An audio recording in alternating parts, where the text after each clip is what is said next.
ఇక్కడ ఎంతమంది ఓన్లీ ఆడపిల్లలు ఉన్నారు ఇంట్లో? ముగ్గురం ఆడపిల్లలమే, ఇద్దరం ఆడపిల్లలమే, అట్లున్నారా? చాలా మంది, నలుగురు ఆడపిల్లలు కూడా ఉన్నారా అమ్మా? Okay, very good. అయితే మేము కూడా మా ఇంట్లో మేము ముగ్గురం ఆడపిల్లలమే.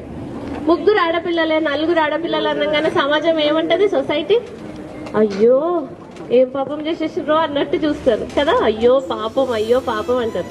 అట్లనే మా ఇంట్లో కూడా ఉంది, అమ్మాయిలు పుట్టినరు పాపం అన్నట్టు మా నాన్నని కూడా చాలా మంది అన్నారు. చిన్నప్పటి నుంచి నేను కూడా అమ్మ నాన్న గొడవ పడడం అట్లాంటివన్నీ చూస్తూనే ఉన్నాం. కానీ అవన్నీ మనకు హడిల్సా? అవన్నీ మనల్ని ఆపేస్తాయా? మంచి స్థాయిలోకి తీసుకురాకుండా ఆపేస్తాయా మనల్ని?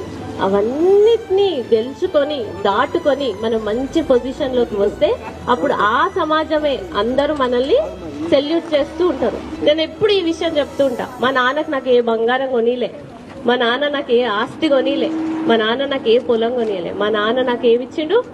చదువు ఇచ్చిండు, ఎడ్యుకేషన్ ఇచ్చిండు.